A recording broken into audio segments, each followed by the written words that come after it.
Super Rugby Round 8 Team of the Week. A lot of try scorers in this lineup, I'm not going to deny it. This week was exceptional in that a lot of guys who might have been good enough to make Team of the Week just on all their other stats aside from try scoring, often scored a try as well. So, it made it really easy to pick a lot of these guys. Some of them, there were a few kind of outstanding performers this week who just had something about their game that meant I couldn't pick them. So there's a few who'll feel a bit gutted to be left out. But for the most part, all these guys had pretty well-rounded performances. For the props, from the Lions, I've got Dylan Smith. So his one is one of the less kind of, at least in terms of points, outstanding performances. But 3 runs for 6 meters. I always love those stats for a prop. 0 penalties, which is always good if you're a prop. And 18 out of 19 tackles. Like, I know the Lions had less balls than the Stormers, and the Stormers were hitting them up phase after phase, but 18 out of 19 tackles is ridiculous. Stop running into him if he's that much of a brick wall. Speaking of Stormers, other prop, I've gone for Vukolo from the Stormers. He's kind of establishing himself for... He's definitely making it look this season anyway that he is a guy who's going to be a try-scoring prop. So if he's in your fantasy team, he's probably a good one to have just for those extra points.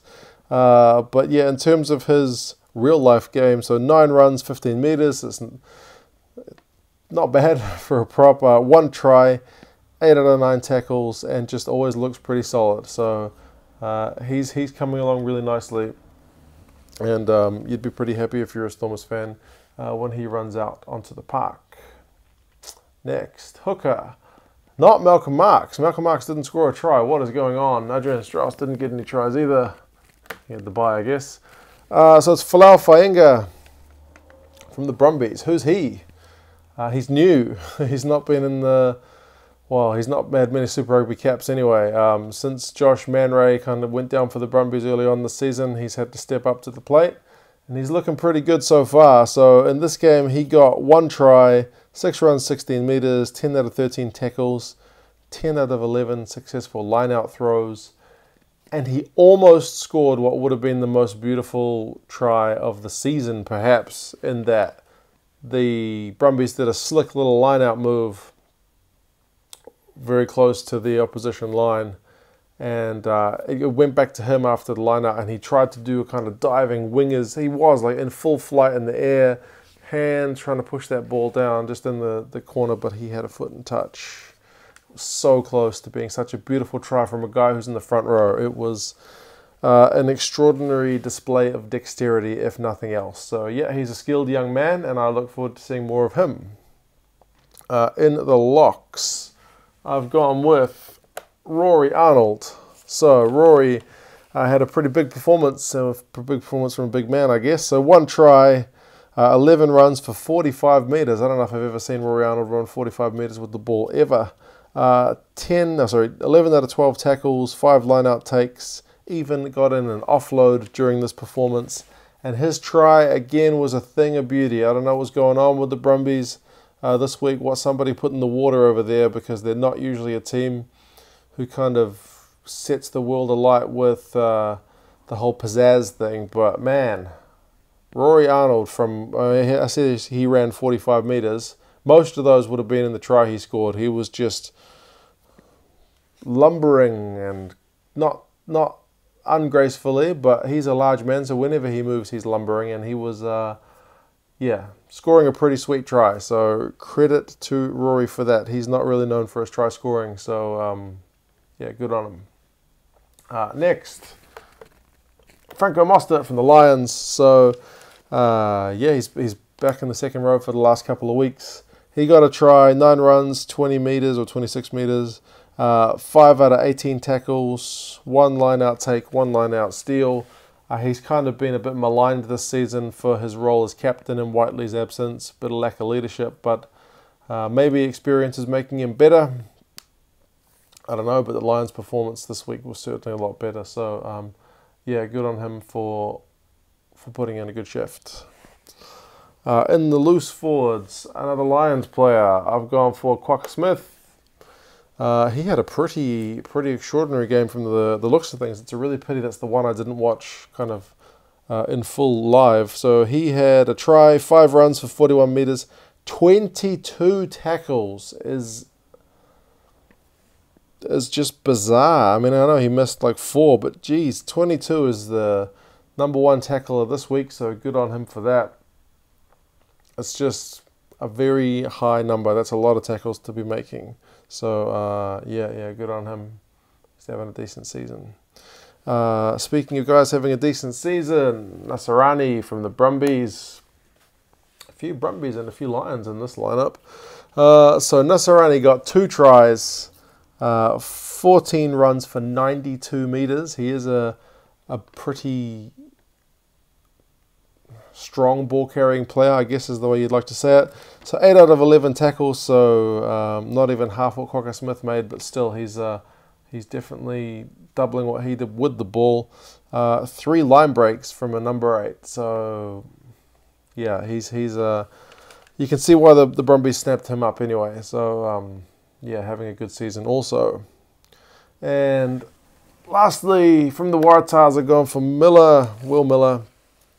So 1 try, 3 runs, 47 meters, 7 out of 9 tackles is nothing spectacular, and a line-out take.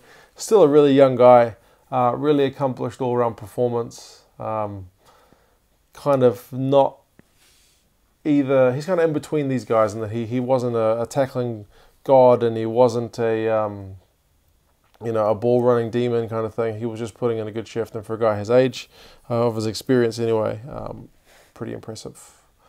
Next, scrum half, also from the Waratahs, going for Jake Gordon. He's really looking the business. I'm not sure if Phipps is going to get back in the team if Gordon keeps playing like this, although it was against the Sunwolves, so kind of put that in perspective. But 2 tries, 7 runs for 40 meters, 63 passes, which was up there with most of the top scrum halves. 4 out of 5 tackles. Ran the show. Yeah, he's just got that bit of pace, that bit of kind of dynamic play that maybe some other guys are lacking in that position, but he's got it in spades at the moment. Speaking of guys who ran the show, Bernard Foley, so 2 try assists, no try for him, but 7 out of 8 kicks at goal, made 35 passes, which was pretty high for fly halves this week, and 7 out of 8 tackles, so not a huge guy, but had a pretty huge performance. Again, like same with Gordon, it was against the Sunwolves, so, but still, he put in the performance, so give him credit for it. Next, speaking of the Sunwolves, I have gone for Michael Little from the Sunwolves. We haven't had that many Sunwolves guys on this board, to be honest, but he had, I mean, apart from a few handling errors, like he's the first guy that I'll really say has a proper caveat on him. A few handling errors, but still, 1 try, 2 try assists, 15 runs, 132 meters, 4 defenders beaten, 3 offloads. Man, why isn't he playing for the Blues at this rate? Honestly, pretty sure he's from Auckland, or at least he used to play for the Blues. So wider training squad. Did he get any Blues caps? I can't remember. It's been a while, but he looks alright to me. Anyway, a guy who's becoming a pretty regular guest on this board is Lakanyu from the Sharks. They couldn't get the result, but he still got 2 tries, 8 runs, 33 meters, 13 out of 15 tackles. He's just always on here with his tackles. He's a really hard-working player, and he got the offensive kind of results this week as well, so probably even better, or maybe one of his best performances, even though it wasn't a loss. Right, lastly, outside backs. There was only one choice for that first spot, and that's Tumbwe from the Lions. So, I mean, 4 tries. He was the first name I wrote on the paper. 4 tries, 8 runs, 122 meters, 4 line breaks, 6 defenders beaten, made 4 out of 5 tackles. yeah, he's not going to play many better weeks than that. If you had him in your fantasy team, you would have been doing pretty well. Next, Mataele from the Crusaders. He's been performing really well. Like I say, his uncle Seta Tamanivalu better look out because, yeah, Mataele's playing pretty well. 2 tries, 1 try assist, 7 runs at 110 metres, 8 defenders beaten, 7 out of 8 tackles. He's coming on very well. And lastly, another Crusader. I've gone with George Bridge. 2 tries, 9 runs for 101 metres, 2 defenders beaten, 7 out of 8 tackles. And that one of those tries he got was a real kind of Johnny on the spot, quick thinking try. Showed a bit of gas. And Little also had a very good try when he did that whole Sunwolves move of get tackled, release the ball on the ground, pick it back up and keep going. Nobody there to defend him, so smart play from him. I should have mentioned that earlier. But yeah, that's the team. Pretty much all scored tries except for a couple. But yeah, really good week of rugby. We saw some good skills on display, and that made this a pretty enjoyable task, putting this kind of set of players together. What are your thoughts? Who would you have had here? And yeah, let me know in the comments, and I'll see you there. See you later.